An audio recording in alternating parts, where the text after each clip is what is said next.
देखो आपके जो मिड टर्म एग्जाम्स है वो काफी करीब आते जा रहे हैं, जिसके लिए आज का ये रोड मैप और इस रोड मैप में दिए गए सारे टारगेट्स आपके लिए बहुत इंपॉर्टेंट रहेंगे। अभी टारगेट्स इंपॉर्टेंट क्यों है और कैसे रहेंगे इंपॉर्टेंट, मैं खुद आपको वीडियो में बताऊंगा। नमस्कार दोस्तों, मैं सौरभ एडुकेटर में आप सबका स्वागत करता हूं। आज की वीडियो में अगस्त और सितंबर का रोड मैप हम लोग जानेंगे, जहां पे आपको 1.5 महीने का समय मिल रहा होगा और कुछ टारगेट्स आपको कंप्लीट करने के लिए मिल रहे होंगे। अभी टारगेट्स कौन से हैं और कैसे कंप्लीट करना है ये वीडियो में पता चलेगा। वीडियो की शुरुआत एक लाइक से जरूर करना। कंप्लीट करने के लिए टारगेट्स क्या रहेंगे ये जानने से पहले आज के वीडियो के 4 इंपॉर्टेंट पॉइंट्स को समझना जरूरी है, जिसमें सबसे पहला पॉइंट ये कहता है कि पिछला वाला जो रोड मैप था, जो जुलाई अगस्त का रोड मैप था, उसमें जितने भी टारगेट्स मैंने आपको दिए थे उन टारगेट्स को कंप्लीट करने के लिए मैंने 1.5 महीने का समय दिया था, which was from 1st of the July to 15th of the August. अगर वीडियो नहीं देखा होगा, टारगेट्स कौन से पता नहीं होगा, तो मैं वीडियो दे देता हूं, देख लेना, ठीक है।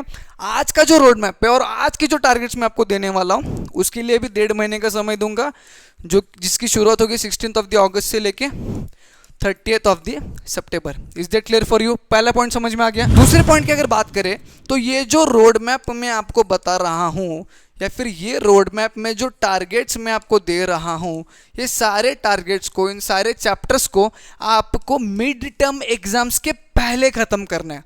You have to complete these targets before mid term exams. Why? अभी मैं आपको बताता हूं। आपके मिड टर्म एग्जाम्स कब होते हैं? अप्रोक्सीमेटली अक्टूबर के स्टार्टिंग वीक में या फिर दूसरे वीक में। वाई? बिकॉज दिवाली से पहले मिड टर्म हो जाते हैं और दिवाली अक्टूबर के मंथ में है, तो अक्टूबर के महीने में ये पकड़ के चलिएगा आपके मिड टर्म एग्जाम्स होने वाले हैं। और अक्टूबर के महीने में हम रिवीजन वगैरह कर रहे होते हैं, कुछ प्रैक्टिस हम लोग कर रहे होते हैं। उस समय हमें कोई सिलेबस कंप्लीट नहीं करना है। इसलिए जितना भी टारगेट है मिड टर्म का, वो या फिर जितना भी टारगेट मैं आपको इस वीडियो में दे रहा हूं, वो आपको 30 सितंबर या इससे पहले ही खत्म करना है। और जितना भी टारगेट मैंने आपको दिया है उसको अगर आप सिंसियरली फॉलो करते हो तो 80% ऑफ द सिलेबस आपका कंप्लीट हो जाएगा। अब किस चीज का 80% ऑफ द सिलेबस? जितना भी सिलेबस आपकी मिड टर्म एग्जाम्स में पूछा है उस सिलेबस का 80% खत्म हो जाएगा अगर आप मेरे दिए गए टारगेट्स को सिंसियरली फॉलो करते हो। समझ में आ गया? तीसरे पॉइंट की अगर बात करूं तो इस रोड मैप में जो मैं टारगेट्स आपको देने जा रहा हूं वो कौन कौन से सब्जेक्ट्स के लिए रहने वाले हैं। सबसे पहले तो मैथमेटिक्स 1 रहेगा, मैथमेटिक्स 2 रहेगा, साइंस 1 रहेगा, साइंस 2 रहेगा, हिस्ट्री एंड पॉलिटिकल साइंस भी रहेगा और साथ ही साथ आपका ज्योग्राफी भी रहेगा। पिछले वीडियो में ज्योग्राफी नहीं था, पिछला जो टारगेट मैंने दिया था 1.5 महीने का उसमें ज्योग्राफी नहीं था, बट इस बार ज्योग्राफी को इंक्लूड करना पड़ रहा है क्योंकि मिड टर्म एग्जाम्स जल्दी आ रहे हैं। इस वीडियो में लैंग्वेज को मैंने इंक्लूड नहीं किया है क्योंकि लैंग्वेज को हम लोग एग्जाम के समय पर ही पढ़ेंगे। लैंग्वेज से भी कुछ इंपॉर्टेंट चीजें हैं, उनको कवर करना बहुत जरूरी था, इसलिए लैंग्वेज को इंक्लूड नहीं किया। चौथी पॉइंट की अगर बात करूं तो ये जितने भी सब्जेक्ट्स आप पढ़ रहे हो, इनके जो चैप्टर्स आप कंप्लीट करने वाले हो, जो पढ़ने वाले हो, हर एक चैप्टर के कुछ इंपॉर्टेंट पॉइंट्स जिस पे आपको ज्यादा फोकस करना है, वो सारे के सारे इंपॉर्टेंट पॉइंट्स या फिर इंपॉर्टेंट टॉपिक्स जिस पे आपको फोकस करना है, वो सारे इंपॉर्टेंट टॉपिक्स आपको डिस्क्रिप्शन में मिल जाएंगे। एक बार जरूर देखना, इन टॉपिक्स पे आपको ज्यादा फोकस करना है इस चीज की प्रिपरेशन के लिए। टारगेट्स जानने की शुरुआत अगर मैथमेटिक्स से करते हैं तो मैथमेटिक्स 1 में 2 चैप्टर्स आपको कंप्लीट करने हैं इस 1.5 महीने के समय में। 2 चैप्टर्स कौन से रहेंगे? सबसे पहले तो अरिथमेटिक प्रोग्रेशन, जो कि कंपलसरी आपको कंप्लीट करना ही करना है। Second will be financial planning या स्टैटिस्टिक्स। अब इन दोनों में से एक चैप्टर आपको कंप्लीट करना है। कौन सा चैप्टर कंप्लीट करना है वो आप पे डिपेंड करता है, आपके स्कूल पे डिपेंड करता है।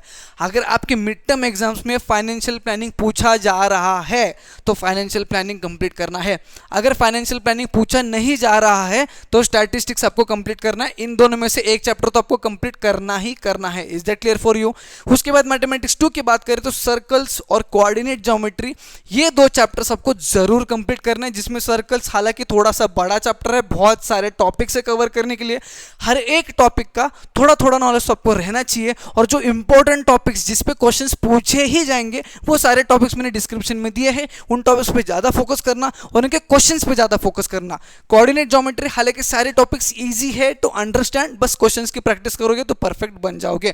एक चीज ध्यान में रखना, इतना अगर आप कवर कर लेते हो 1.5 महीने में तो आपका मैथमेटिक्स का लगभग 80 to 90% ऑफ द सिलेबस, पूरा बोर्ड एग्जामिनेशन का जो फुल सिलेबस है उसमें 80 to 90% खत्म हो जाएगा। कितना? 80 to 90%। कैसे?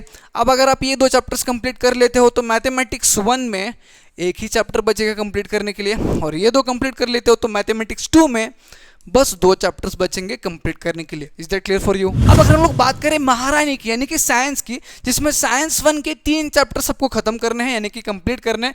केमिकल रिएक्शंस एंड इक्वेशन सबसे पहला चैप्टर रहेगा, effects of electric current second chapter रहेगा, third chapter will be heat या फिर refraction of the light. Again ये आप पे और आपके स्कूल पे डिपेंड करता है, जहां पर अगर कि हीट एग्जाम्स में पूछा जा रहा होगा तो हीट का कंप्लीट कर लेना, या फिर रिफ्रैक्शन ऑफ लाइट का पूछा जा रहा होगा तो रिफ्रैक्शन ऑफ द लाइट को कंप्लीट कर लेना। Is that clear for you?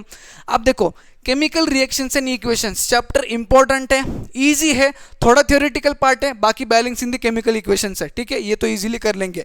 Second chapter जो है वो इफेक्ट्स ऑफ इलेक्ट्रिक करंट, वो बहुत ज्यादा इंपॉर्टेंट है, इसका वेटेज भी ओवरऑल ज्यादा है, और इस चैप्टर से आपको न्यूमेरिकल्स भी पूछे जाएंगे जिसकी प्रैक्टिस आपको करना पड़ेगा, और थ्योरेटिकल क्वेश्चंस भी पूछे जाएंगे जिसकी आपको लिखकर प्रैक्टिस करनी पड़ेगी। हीट और रिफ्रैक्शन ऑफ लाइट इजी है समझने में भी और प्रैक्टिस भी करने में, तो इतना उसको टेंशन लेने की कोई जरूरत नहीं है। साइंस 2 की अगर बात करें तो life process in living organisms का पार्ट 2 आपको सबसे पहले खत्म करना है। ये चैप्टर्स सर्कल्स की तरह थोड़ा सा किचकट चैप्टर है, थोड़ा सा मन नहीं करेगा बट कंप्लीट जरूर करना है। उसके बाद एनवायरमेंटल मैनेजमेंट और टुवर्ड्स ग्रीन एनर्जी, ये 2 चैप्टर्स तो मक्खन चैप्टर्स है आपके लिए, आप ऐसे ही सोते जागते पढ़ लोगे, कंप्लीट कर लोगे, इसमें कोई दिक्कत नहीं। दिक्कत आएगी तो इसमें, क्योंकि बहुत सारे इंपॉर्टेंट टर्म्स इस चैप्टर्स में है और ये चैप्टर बहुत ज्यादा वेटेज ले जाता है। Is that clear for you? अब ये 3 चैप्टर्स कंप्लीट करने के बाद और ये 3 चैप्टर्स कंप्लीट करने के बाद साइंस 1 एंड साइंस 2 का 50% ऑफ द सिलेबस, जितने भी टोटल चैप्टर्स है ना 10-10 चैप्टर्स, उसमें से 50% चैप्टर्स आप कंप्लीट कर लोगे according to my road map. पिछला रोड मैप जो मैंने दिया था जिसमें टारगेट्स दिए थे और ये टारगेट्स, ये मिला के 50% ऑफ द सिलेबस साइंस का आप कंप्लीट कर लोगे, यानी कि मिड टर्म के बाद 1 महीना आपको बहुत ज्यादा घिसना है बचा हुआ 50% कंप्लीट करने के लिए। लास्ट में अगर हम लोग बात करें हिस्ट्री, पॉलिटिकल साइंस और ज्योग्राफी की, तो सबसे पहले हिस्ट्री में 2 चैप्टर्स हम लोग टारगेट में रख रहे हैं। सबसे पहला chapter is applied history and second is history of Indian arts. पिछले टारगेट में मैंने 2 चैप्टर आपको दिए थे, इस वाले रोड मैप में मैं आपको 2 चैप्टर्स टारगेट के बेसिस पे दे रहा हूं, मतलब 4 चैप्टर्स आपको कवर करने हैं आउट ऑफ 9 चैप्टर्स, और मेरे हिसाब से यही 4 चैप्टर्स आपके जो मिड टर्म एग्जाम्स में उसमें पूछे जाएंगे। हालांकि इससे ज्यादा अगर एक चैप्टर पूछा जाता है तो उसको प्रिपेयर मत करना, उसमें अपना टाइम मत वेस्ट करना, जो टाइम है वो आगे पॉलिटिकल साइंस और ज्योग्राफी में इन्वेस्ट करना जरूरी है। बात करें पॉलिटिकल साइंस की तो जो 2 चैप्टर्स मैं आपको यहाँ पे दे रहा हूँ, पिछले वाले रोड मैप में मैंने आपको 1 चैप्टर दिया था, इस वाले रोड मैप में आपको 2 चैप्टर्स दे रहा हूँ। अब आपके स्कूल में आउट ऑफ 5 अगर 2 से 3 चैप्टर्स पूछे जा रहे हैं, अगर 2 चैप्टर पूछे जाते हैं यानी कि इसमें से 1 चैप्टर आपको ड्रॉप करना पड़ेगा और वो समय ज्योग्राफी के लिए देना है। 3 चैप्टर्स आप मिड टर्म अगर के लिए पूछे जा रहे हैं तो ये दोनों चैप्टर को आपको कंप्लीट करना है उस 1.5 महीने के समय में ही। और ज्योग्राफी की अगर बात करूँ, फील्ड विजिट सबसे आसान चैप्टर, बहुत कम समय लेगा।